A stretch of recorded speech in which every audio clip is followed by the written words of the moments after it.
안녕하세요. 오늘도 사연 살롱을 찾아주셔서 감사합니다. 저는 서울에 사는 30대 후반의 여성이에요. 저는 늦었다면 늦은 나이에 결혼을 해서 약 1년 만에 이혼을 했어요. 내년이면 저도 40이 되거든요.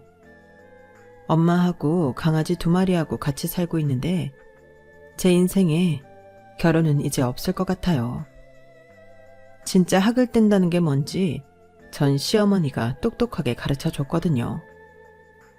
제가 시어머니라고 쓰기는 하지만 다시는 그렇게 부르고 싶지 않을 정도니 말 다 했죠.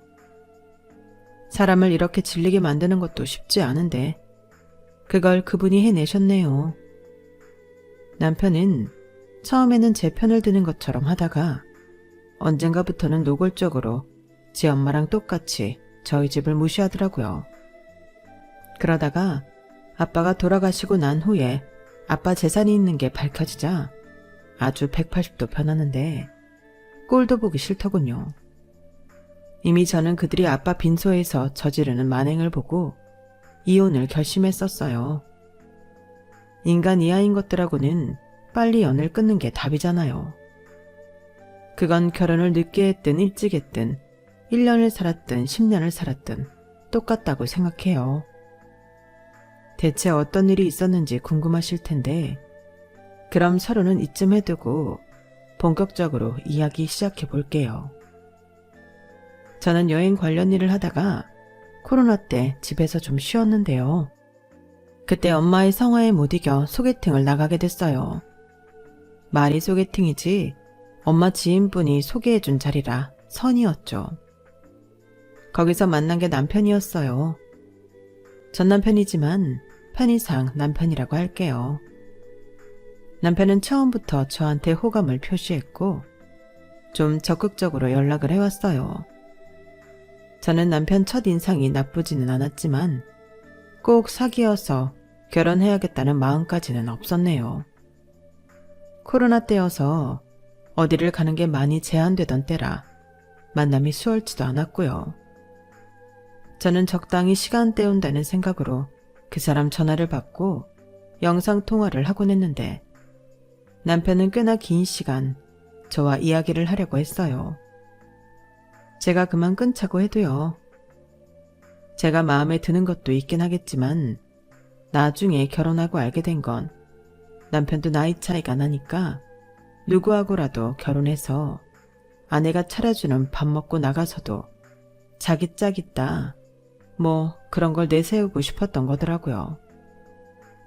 남편하고 제가 동갑이거든요. 저 인간이 열등감이 있고 그럼에도 자존심을 또 세우더라고요. 예전에 좀 잘 나가는 여자들 만났다가 여러 번 차인 적이 있대요.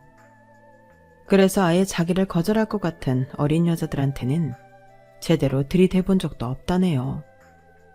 한마디로 제가 만만하니까 덤볐던 거였어요. 나중에 그런 말을 아무렇지 않게 하는데 어찌나 기분이 나빴는지 몰라요. 아무튼 그때 저는 그런 사실을 몰랐고 동갑이라는 유대감과 말이 통하는 것 때문에 저를 좋아하는 줄로만 알았어요. 아무튼 지루한 코로나 통제 기간이 끝나고 저희는 본격적인 연애를 하게 됐고 저는 새로운 일을 하게 됐어요. 출판 쪽에서 독립을 한 친한 언니와 동업을 하게 된 거죠. 여행과 해외 도시 소개를 주로 하는 책을 만드는데 제가 기획을 담당하고 작가도 섭외했어요. 딱 출근 시간을 정해서 하는 일은 아니라며 언니가 저보고 편하게 출퇴근하라고 했지만 저는 회사 다닐 때처럼 아침 10시부터 저녁 5시 30분까지 꼬박꼬박 일을 했어요. 그래야 집중해서 일이 되더라고요. 남편은 공무원이라서 6시에 칼퇴근할 때가 많았어요. 그래서 퇴근 후 데이트를 할 때면 남편 직장하고 좀 더 가까운 곳으로 가곤 했어요. 제가 30분 이상 기다리는 것도 지루해서요. 남편은 자기 엄마가 아직도 일을 한다며 제가 자기 엄마랑 비슷해서 좋다는 말을 한 적도 있어요. 어머니가 무슨 일을 하시는데? 보험 설계사야. 원래는 사이버 대학에서 상담심리 공부하시고 친구분하고 상담센터를 차렸는데 성격이 안 맞아서 그만두셨어. 엄마가 젊을 때는 식당을 하셨거든. 나 대학 때부터는 쉬면서 논다고 하시더니 다시 일을 하시겠다고 하더라. 정말 열심히 사는 분이셔. 아무튼 나는 경서 네가 이렇게 일 열심히 하는 거 보면 우리 엄마랑 좀 닮은 것 같아서 더 친근감 느껴진다. 너의 장점은 이런 활동적이고 열심인 모습인 것 같아. 좋게 봐주니까 고맙기는 하네. 그래도 나는 정욱이 니네 어머니랑은 성향이 다른 것 같아. 다르기는 뭐가 달라. 비슷한 점이 더 많아. 두고 봐. 너도 그렇게 느낄 거야. 참, 너 이제 니네 어머니 이러지 말고 그냥 어머니라고 해. 어차피 그렇게 부르게 될 거잖아. 남편은 우리가 정식으로 결혼하자는 약속을 하기 전에도 이런 식으로 말하곤 했어요. 그렇게 적극적으로 굴길래 저도 결혼하기로 했고요. 이 정도로 나를 좋아해주고 함께하고 싶어하면 괜찮겠다 싶었죠. 일하는 자기 엄마랑 제가 닮았다는 말도 하고 제가 일하는 것도 지지 않은 사람이라 결혼해서도 저를 많이 이해할 것 같았고요. 집에 인사드리러 갔을 때는 남편이 한 말이 있어서 그런지 시어머니가 씩씩하고 활발해 보였어요. 말투가 직설적이고 할 말 다 하는 스타일이라 더 그렇게 느껴졌던 것 같아요. 그래서 경서는 출판 쪽 일을 한다고? 그게 돈을 많이 버나? 어때? 웬만한 제 또래만큼은 벌어요. 출판사 이름이 뭔데? 나도 아는 데인가? 우리나라 큰 출판사 몇 개 안 되잖아. 땡땡땡이에요. 독립출판사라서 모르실 수도 있어요. 제 대학 때 선배가 어머님이 말씀하신 큰 출판사에서 오랫동안 일하다가 회사를 차렸거든요. 저는 기획하고 작가 섭외도 하고 대외적인 업무도 선배와 함께 해요.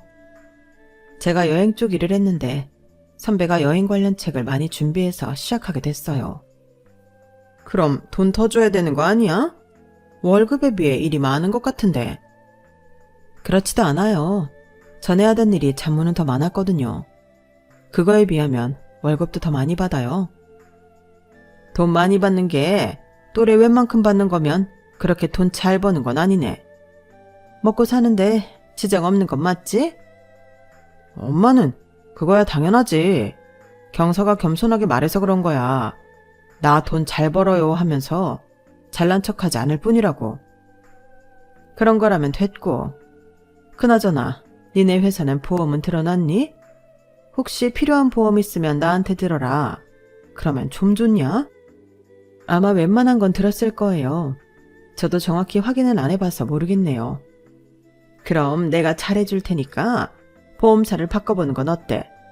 손해 안 볼 수 있게 내가 노력할게. 아니면 들어놓은 보험 리스트 나한테 보여다오. 내가 그중에 빠진가 있나 체크해 줄 테니까. 와, 그거 괜찮은데? 자기야, 엄마한테 보험 들은 거 보여드려봐. 엄마가 그런 건 잘 아시니까 도움 많이 될 거야. 그러게. 제가 잘 모르니까 선배, 아니 대표님한테 물어볼게요. 아니 뭐 이제 와서 대표님을 찾아. 선배라며. 아니면 내가 회사를 한번 찾아갈까? 아니에요. 제가 나중에 리스트 드릴게요. 경서 너도 보험 들은 거 없으면 나한테 들어. 내가 기업이고 개인이고 다 취급한다니까. 나 만나고서 보험 안 든 사람이 없어. 이건 적극적인 걸 넘어서 곤란할 정도로 보험을 팔려고 하니 난감하더라고요. 남편은 자기 엄마가 워낙 활발해서 그런 거라고 했고 저도 그때는 그럴 수 있다고 생각했어요.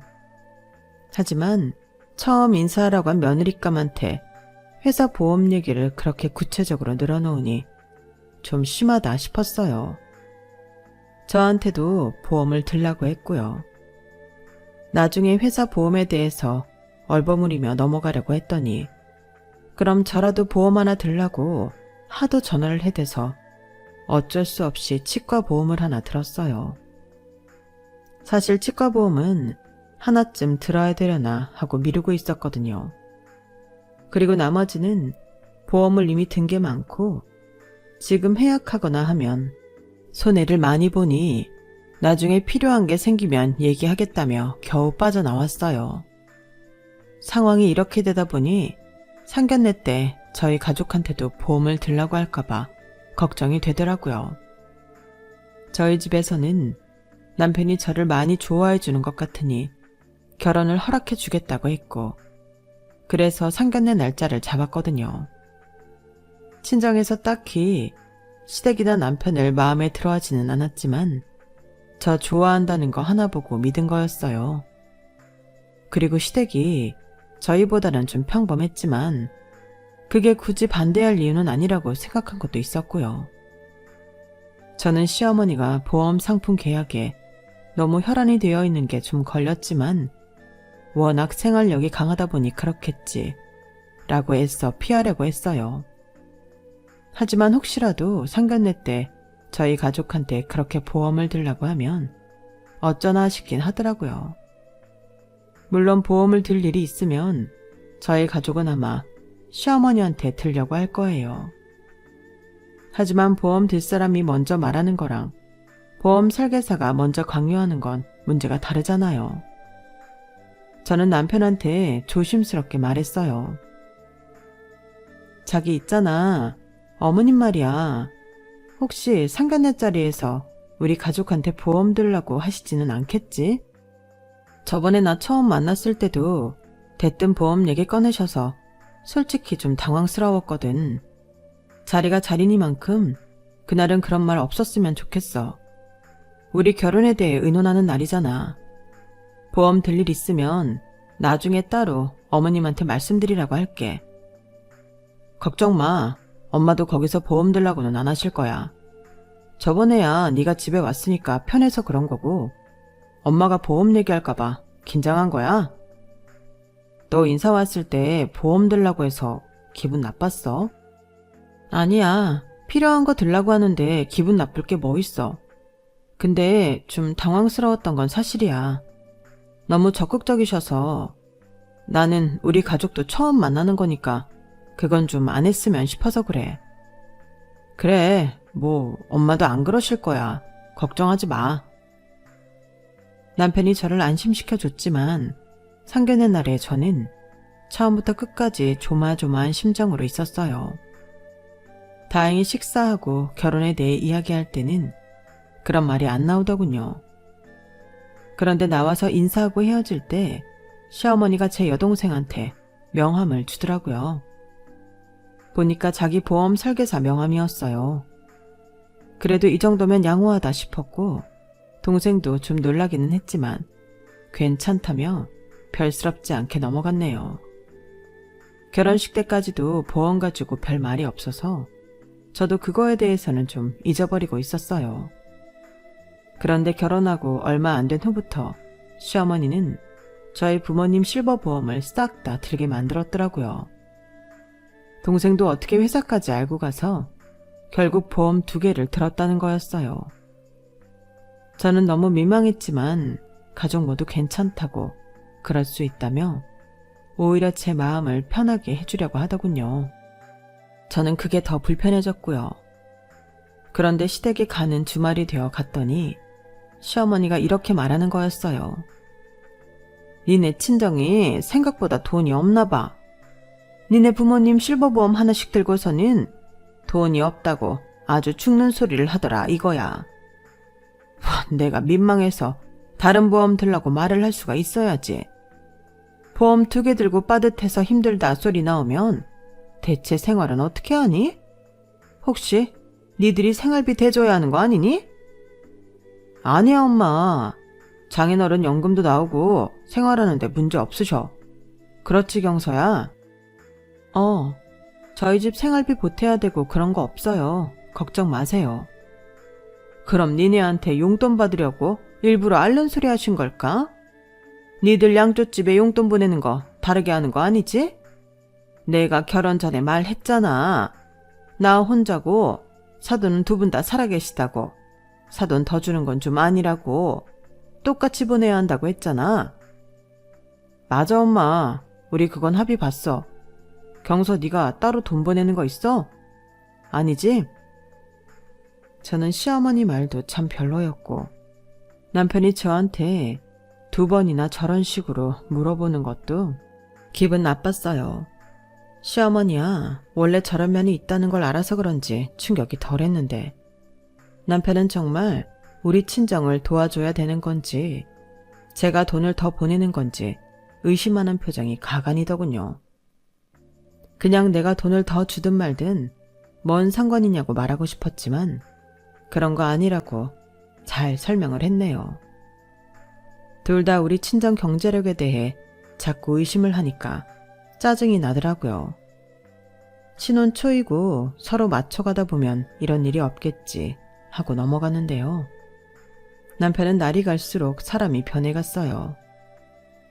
결혼 전에 그렇게 저한테 잘 보이려고 하고 뭐든 맞춰주더니 이제는 자기 위주가 아니면 아무것도 안 하려고 하더라고요. 반찬까지도 자기가 먹고 싶은 것만 내놓으라고 하고 제 입맛에 맞는 걸로 하려고 하면 뭐라고 하는 거였어요. 자기는 이런 거 안 먹는다나요? 별것도 아니었어요. 명란젓을 구워서 야채 샐러드랑 같이 곁들인 거 한 접시였는데 자기가 먹고 싶다는 돼지고기 편육을 안 해놨다며 아주 밥상을 엎을 기세더라고요. 그래서 제가 너무 어이없어서 이렇게 말했어요. 나한테 맡겨놨어? 편육을 내가 어떻게 해? 나 그런 거 만들어 본 적도 없어. 먹고 싶으니까 만들어달라는 말을 한 적도 없잖아. 너는 내가 꼭 말을 해야 뭘 하니? 알아서 척척 좀 하면 안 돼? 지 남편 식성도 모른다는 게 말이 되냐? 그렇게 먹고 싶으면 어머니한테 가서 해달라고 그래. 내가 엄마야? 졸으면 나오게? 네가 나 좋아하는 것 하나도 못하면 내가 결혼을 왜 하냐? 네가 있는데 내가 왜 엄마 보고 그걸 해달라고 해? 만들 줄 모르면 배워. 그 나이 먹도록 그런 것도 안 배우고 뭐 했냐? 어떻게 여자가 요리 뭐 하나 제대로 하는 게 없어. 그러더니 기분 잡쳤다며 옷을 입고 다시 집을 나가더라고요. 저는 남편 하는 말이 너무 충격이었어요. 옛날에 엄마나 엄마 친구들한테서나 듣던 고리타분한 남편들이 하는 짓하고 어쩜 그렇게 똑같은지요. 제가 알던 그 사람이 맞는지 내가 어떤 사람이랑 살고 있는지 점점 모르겠더라고요. 남편은 갈수록 저한테 함부로 하고 자기 하고 싶은 대로만 했어요. 주말에 청소기를 돌려도 소파에 누워서 꼼짝 안 하고 TV만 봤고요. 그러다가 제가 TV 앞을 가리기라도 하면 있는 성질 없는 성질 다 내더라고요. 처음에는 참았지만 자기는 집안 일손 하나 까딱 안 하고 저한테 집안일 떠맡기는 건 두고 볼 수 없었어요. 일요일에 점심을 먹는데 남편이 먼저 다 먹고는 소파에 가 누워서 TV를 켜더라고요. 이거 오늘은 자기가 치워. 내가 만들었으니까 자기가 설거지 하라고. 싫은데? 내가 왜 하찮은 부엌일을 해야 돼? 하찮은 부엌일? 그럼 그렇게 하찮은 일은 내가 왜 해야 돼? 야, 말이라고 해? 네가 안 하면 누가 해? 이봐요, 김정욱 씨. 나랑 결혼 왜 했어? 일할 사람 필요하면 도우미를 불러다 쓰지. 내가 너 밥이나 해주고 뒤치다거리나 해주려고 결혼한 줄 알아? 나도 도우미만 불러서 시간제로 쓰면 더 편하지. 근데 나이 들고 결혼 안 하고 있어봐. 옆에서 다 나보다도 못하는 것들이 결혼해놓고 그걸로 사람 깎아내린다고. 진짜 빡친다니까. 그 꼴 보기도 싫고 나가서 내 체면도 안 살고 하니까 결혼한 거야. 너는 솔직히 내가 결혼하자고 해서 고맙다고 해야 되는 거 아니냐? 네 나이에 누가 결혼하자고 해. 다 어리고 젊은 애들이 좋지. 너처럼 나이만 먹고 고집 세고 친정도 별 볼 일 없는데 누가 데려가겠냐고. 그럼 죽는 신용이라도 하면서 집안일 해야 되는 거 아니야? 그러니까 나이 들어서 결혼은 해야겠고 어린 애들 만날 자신은 없으니까 나랑 결혼했다 이 소리야? 솔직히 나는 네가 하고 다니는 거나 본가가 좀 사는 동네에 있길래 니네 돈 좀 있는 줄 알았는데 그것도 아닌 것 같더라. 그럼 내가 너 주워준 거 평생 은혜로 알아야지. 요즘 공무원 인기 좀 떨어졌다고 해도 이만한 직업 없잖아. 네가 남편 잘 만났으면 알아서 좀 잘해야지. 아니, 내가 뭐가 고마워. 대단한 능력이 있는지도 모르겠고 그저 공무원 시험 하나 붙은 걸로 게으르게 살면서 마누라 무시하는 인간이 뭐가 고맙냐고. 너 그 말 취소해. 그러자 남편은 피식 웃으면서 배만 벅벅 긁었어요. 웃기시네. 취소 안 하면 뭐 어쩔 건데. 집이라도 나갈 거야? 어디 나가봐. 그래봐야 네 손해지. 저는 바로 방에 가서 남편 물건들을 하나하나 끌어내서 현관으로 집어 던졌어요. 처음에는 가만히 있던 남편도 장난이 아니라는 걸 느꼈는지 나중에는 저를 붙잡고 말리더군요. 야, 너 미쳤어? 이거 다 끌어내서 뭐 어쩌자는 거야? 어? 네가 잊었나 본데 이 집 내가 대출 내서 계약했어. 집 명의도 내 거라고. 알아? 나보고 뭐가 어째? 나이 먹어서 고집 세고 친정도 별 볼 일 없으면서 알아서 잘하고 살라고? 너 이 집에 집은 없으니까 당장 나가. 내가 가만히 있을 줄 알았나 봐? 저는 남편 물건들을 밖으로 끄집어내고 당장 나가라고 소리를 질렀어요. 남편이 어떻게든 해보려고 했지만 저는 틈을 주지 않고 있는 힘을 다해 남편을 밀어서 현관 밖으로 쫓아냈죠. 남편은 그 바람에 런닝에 반바지 차림으로 밖에 나가게 됐어요. 살면서 그토록 배신감을 느끼고 모욕적인 날이 없었어요. 저는 남편이 못 들어오게 안에 중문을 잠가버렸어요. 남편은 현관 비번을 열고 들어왔어도 중문이 잠겨서 밖에 서서 계속 저를 부르더군요. 이러지 말지. 내가 이번만큼은 봐줄 테니까 얼른 이 문 열어. 봐주긴 누가 누굴 봐줘. 내가 이런 말을 듣고도 이러고 살 줄 알았나 본데 아니거든? 너 나한테 싹싹 빌고 다시는 안 그런다고 하지 않으면 못 들을 줄 알아? 남편은 그런데도 입을 꾹 닫고 아무 말 안 했어요. 정말 최소한의 미안하다는 표현도 안 하더라고요. 저는 그게 더 기분 나빴어요. 결국 남편은 밖으로 나가더라고요. 그때 저는 속으로 이미 이혼을 결심했어요. 완전히 속아서 결혼했고 저는 최소한의 인간적인 대접도 받을 수 없을 거라는 걸 알았거든요. 남편이 시댁에 들어갔든 어디에 갔든 신경도 쓰지 않기로 했네요. 저는 현관 비번을 바꿔놓고 출근을 했어요. 저 없을 때 남편이 들어올 수 없도록 말이죠. 제가 너무 심하다고 생각하시나요? 저는 결혼하면 저한테 더없이 잘해줄 것처럼 결혼을 밀어붙여놓고 이렇게 싹 돌변해서 사람을 무시하는 게 더 심한 것 같아요. 결혼 생활 내내 계속 실망의 연속이었는데 드디어 그 끝을 본 거죠. 그렇게 며칠이 지났는데 시어머니가 연락이 왔더라고요. 제 회사 근처라면서 잠깐 보자는 거였어요. 남편 때문일 거라고 예상이 돼서 나가고 싶지 않았지만 어차피 한 번은 부딪혀야 하는 일이라 시어머니를 만나러 갔어요. 그런데 시어머니는 더 황당한 말을 하더군요. 야, 너 우리 정욱이랑 안 살 생각이야? 정욱이가 엊그제까지 친구 집에 있다가 온 것 같던데 네가 집 현관 비번도 바꾸고 중문도 잠갔다며. 지금까지 네가 정욱이 안 찾는 거 보면 뭐 마음이 없는 거니? 정욱이는 네가 이혼 얘기할 것 같다고 하던데? 눈치는 빠르네요. 네, 저는 저를 무슨 자기 뒤치다거리 하는 사람쯤으로 여기는 남편하고는 못 살 것 같아요. 저한테 심한 말 한 거, 무시하는 행동한 거 사과도 안 하잖아요. 너도 참 너다. 남자 하나 구슬릴 줄을 몰라서. 뭐 네 뜻이 그렇다면 나라고 별 수 있겠니? 그런데 너 이거는 분명히 알아둬라. 네가 안 산다고 한 거지 우리 쪽에는 별 문제 없어. 뭐 집안일 분담 이런 거 갖고 갈등 안 하는 부부가 어디 있니? 그런 걸 갖고 네가 먼저 우리 아들 내쫓고 네 대출로 산 네 명의 집이네 하면서 자존심 상하게 만들었잖아. 그러니까 우리한테서 뭐 받아낼 수 있을 거라는 생각은 하지 마라. 그 정도는 너도 알겠지? 너 똑똑한 척하는 거 보면 알고도 남을 것 같긴 하다. 우리야 뭐 정욱이 정도면 너보다 좀 더 어리고 예쁘네. 친정도 더 살만한 집 만날 수 있지 않을까 싶다. 너는 나이가 좀 많잖아. 남녀가 같은 나이면 여자가 더 늙은 거야.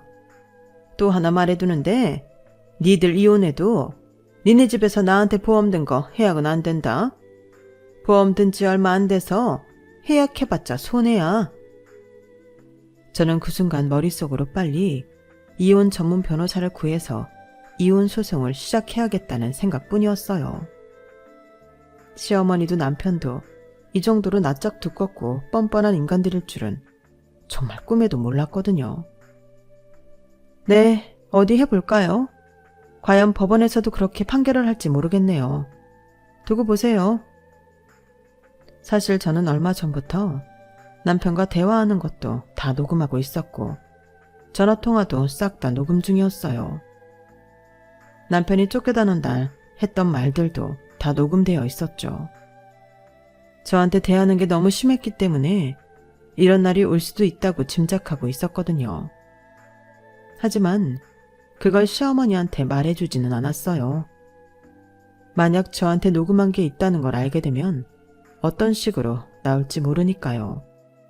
그렇게 제가 이혼소송 준비를 막 시작하려고 한 다음 날, 저와 친정에 큰 비극이 닥쳤어요. 아빠가 갑자기 쓰러져서 응급실로 옮겼는데 심근경색으로 얼마 안 돼서 돌아가셨거든요. 저는 전화로 엄마한테 그 얘기를 듣는 순간 정말 눈앞이 캄캄하다는 게 뭔지 알겠더군요. 엎친 데 덮친다고 나쁜 일들이 한꺼번에 일어났던 거죠. 무슨 정신으로 빈소를 차리고 조문객을 받기 시작했는지 모르겠어요. 제가 하도 허둥대니까 회사 대표인 선배가 옆에서 많이 도와주기는 했어요. 그렇게 빈소가 차려지고 넋이 나가서 있는데 남편은 얼굴도 보이지 않더군요. 엄마나 동생도 저희 사이가 안 좋다는 건 눈치채고 있었어요. 그래도 이런 중대한 일에 찾아오지도 않으니 둘 다 화가 난 것 같더라고요. 그런데 마지막 날 남편이 아닌 시어머니가 왔더라고요. 그것도 모르는 사람을 둘이나 데리고요. 이 근처에서 회사 교육이 있었거든. 이대로 가는 것도 좀 아닌 것 같아서 들렀다. 네, 와주셔서 감사해요. 그럼 저분들은 우리 회사 사람, 내 직장 동료. 그런데 그분들은 조의금도 안 내고 쏜살같이 식당 자리로 들어가서 앉더군요. 어차피 저도 그분들한테까지 조의금을 받을 생각은 없었어요. 그런데 왜 따라왔을지 좀 궁금하더라고요. 그리고 시어머니가 방명록에 이름을 쓰고 봉투를 건넸어요. 저는 봉투를 그냥 서랍에 넣었죠. 어쨌거나 아직은 이혼 전이고 시어머니니 저는 시어머니 직장 동료들한테 인사도 하고 직접 음식을 가져가 챙겨드렸어요. 그런데 시어머니가 이러더군요. 얘, 홍어 무침 더 없니? 홍어 양이 좀 적은 것 같다? 홍어 무침이요? 네, 그럼 더 가져다 드릴게요. 저는 주방에 계신 분에게 말씀드려서 홍어 무침을 접시에 듬뿍 담아서 갖다 놓았어요. 시어머니랑 친구들은 허겁지겁 어찌나 잘 먹던지 다른 자리에 앉은 사람들이 쳐다볼 정도였어요. 제가 홍어 무침을 놓은 것도 모르고 밥을 먹느라 바쁜 것 같더군요.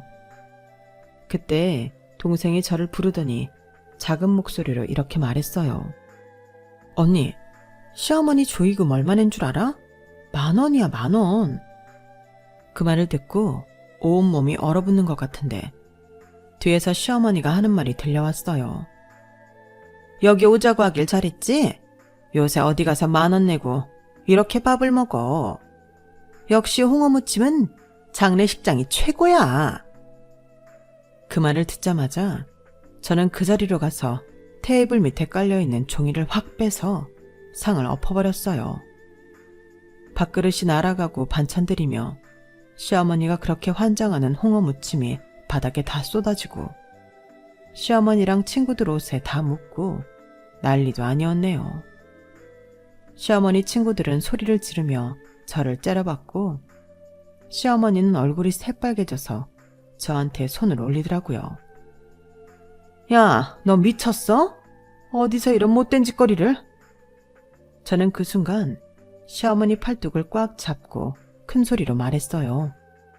내가 웬만하면 지나가던 사람들도 붙잡고 와서 밥 먹으라고 할 거야. 대신 우리 아빠 저 세상 가는 길 편히 가시라고 빌어달라고. 조의금도 안 받고 그렇게 할 거야. 근데 나 댁 같은 사람한테는 이 밥 못 주겠어. 아무리 우리가 지금 별거 중이라지만 사위였다는 새끼는 콧배기도 안 보이고 그 엄마라는 사람은 직장 사람들 끌고 와서 여기서 회식을 해? 그리고도 인간이야? 내가 당신들 가만 안 둘 거야. 당장 여기서 나가! 제 말에 조문객들이 주변에서 시어머니와 친구들을 비난했고 친구들은 민망했는지 얼른 가방을 들고 가버렸어요. 시어머니는 씩씩대다가 엄마와 눈이 마주치자 나가려고 하더라고요. 그러는 걸 동생이 길을 막고 섰어요. 아예 여기서 끝장을 봐온니 변호사님도 와 계신데. 그러자 엄마도 나서서 말씀하셨어요. 그래 경서야, 아예 여기서 변호사님한테 이게 맞는 건지 이런 상황들이 너한테 유리한 건지 얘기 좀 들어보자.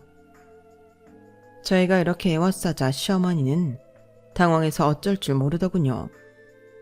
무슨 변호사? 여기 변호사가 왜 있어? 괜히 나 겁주려고 그러는 거죠, 사부인? 사부인은 무슨? 누가 댁 사부인이래?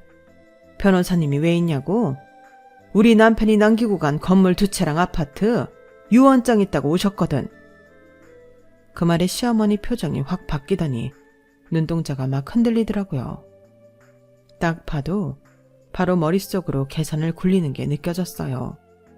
그런 얘기는 내가 정욱이랑 나중에 와서 다시 들어도 될 것 같은데요, 사부인. 이번에는 변호사님이 직접 말씀하셨어요. 오늘 오셔서 조의금 10,000원 내고 여기서 저녁 먹기 잘했다고 하셨죠. 저도 들었습니다. 세상에 어떤 판사가 사돈 상당한 데 와서 이런 말 하는 걸 이해할까요? 저도 이해가 안 가는데요. 단단히 각오하고 계세요. 아니, 각오는 무슨 각오요? 사람 일 어떻게 될지 안다고? 저기 새아가, 경서야. 그래서 너는 유산 얼마나 물려받는 거니? 아니, 근데 왜 그렇게 사돈은 보험 하나 들어놓고 돈이 없다고 우는 소리를 하셨어요? 그러니까 제가 돈이 없는 줄 알았잖아요. 있는 줄 알았으면 뭐가 달라집니까? 돈이 있으면 저희한테도 딸애한테도 다르게 했을 거라 그 소리죠? 이런 못돼 먹은 인간을 봤나? 정말 우리 애 아빠 가는 길에 어디 저런 게 와서 당장 나가지 못해? 엄마는 시어머니를 밀어서 식당에서 쫓아낸 다음에 주방 아주머니한테 소금을 달라고 해서 시어머니 뒤통수에 대고 잔뜩 뿌렸어요. 어머, 이게 무슨 짓이에요, 정말 교양 없게. 시어머니 말에 완전히 뚜껑이 열린 저는 엄마한테서 소금을 뺏어서 완전히 머리부터 확 부어버렸어요. 누가 누구더러 교양이 없대? 당신 진짜 오늘 여기서 제삿날 되게 해줄까? 제가 상복소매를 걷어붙이고 쫓아가자 시어머니는 소리를 지르며 뛰쳐나갔어요. 그대로 주랭랑을 쳐버린 거죠. 다음날 발인을 하고 납골당에 갔는데 아빠를 모셔놓고 나오니 남편이 있더군요. 검은색 양복에 검은 넥타이까지 하고서요. 그러더니 제 손을 잡고 눈물을 짜내는 거였어요. 경서야, 내가 너를 어떻게 볼지 몰라서 빈소에도 못 가봤어. 혼자 얼마나 고생했어. 장인어른 이렇게 돌아가셔서 어떡하냐? 너 힘들지? 내가 너 힘든 거 몰라줘서 미안했어. 우리 정말 지난 날은 잊고 다시 잘해보자. 어? 그게 돌아가신 장인어른도 기뻐하실 일 아닐까? 저는 남편의 손을 확 뿌리치며 비웃었어요. 야, 어디서 약을 팔아. 우리 아빠가 너랑 다시 잘해보면 열불이 나서 저 세상에서도 편치 못할걸? 너는 이미 끝났어. 너 내가 유산 받을 거 있다는 거 알고 이러는 거지? 이제 네가 콩으로 매주를 쓴다고 해도 안 믿어. 알아? 당장 꺼지지 못해? 이러지 말고 나 한 번만 봐주라. 아니 용서해줘. 네가 나더러 사과하랬지? 사과할게. 내가 정말 잘못했어 경서야. 그렇게 쇼를 하고 있자 엄마가 나와서는 남편 뺨을 사정없이 갉아버렸어요. 그러자 남편은 놀라서 눈물까지 글썽이더군요. 나쁜 자식, 이런 더러운 속물들. 너 다시 한번 우리 앞에 얼씬거려 봐. 내가 너 지옥까지 따라가서 괴롭힐 거야. 장모님, 이러지 마세요. 속상하신 거 저도 아는데 이러시면 건강에 안 좋아요. 저희 다시 화해하고 잘 살아볼게요. 네? 이놈 이거 정말 내 딸을 그렇게 속여먹고 정신을 못 차렸네. 너 내 남편이 유산 남겼다는 거 네 엄마한테 듣고 이러는 거잖아. 여기 얘들아, 여기 좀 와서 이놈 좀 끌어내. 그러자 제 외사촌 남동생 셋이 왔어요. 셋 다 키도 크고 덩치도 좋았거든요. 그런 남자 셋이 자기 앞에 서자 남편은 쫄아서 아무 말도 못하더라고요. 세 명이 남편을 붙잡고 주차장까지 끌어냈고 저는 다시는 얼씬도 하지 말라고 했어요. 너는 내가 사과하라고 했을 때 했어야 돼. 나이가 많아서 내가 너 아니었으면 결혼도 못했다고? 야, 이딴 게 결혼이면 나 다시는 안 해. 그날을 끝으로 저는 남편 얼굴을 다시 보지 않았어요.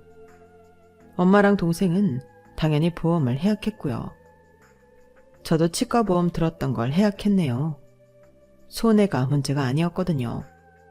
남편과 시어머니는 그 뒤로도 싹싹 빌고 비굴하게 굴며 연락을 해왔지만 저도 엄마도 받아주지 않았어요. 그렇게 저는 이혼 소송을 했고 결국 저에게 정신적 피해 보상을 하라는 판결이 나왔네요. 남편은 그 돈 낼 생각에 아주 억울해 죽으려고 하더라고요. 너 돈 안 주기만 해? 우리 엄마가 그랬지? 지옥까지 따라간다고. 나는 지옥보다 더한 데까지 따라갈 테니까 그런 줄 알아. 결국 시어머니가 돈을 마련해서 제게 위자료를 줬다고 들었어요.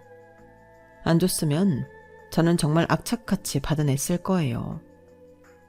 그 후로 저는 다시 엄마와 함께 살며 일하고 틈틈이 여행 다니며 제 삶은 열심히 살고 있어요. 결혼을 해야만 제대로 된 인생을 사는 건 아닌 것 같아요. 혼자 사는 게 더 나을 수도 있겠더라고요. 이상한 사람을 만나 상처받고 쓸데없는 에너지를 쓰는 게 더 손해니까요. 지금까지 제 이야기 재밌게 들으셨나요?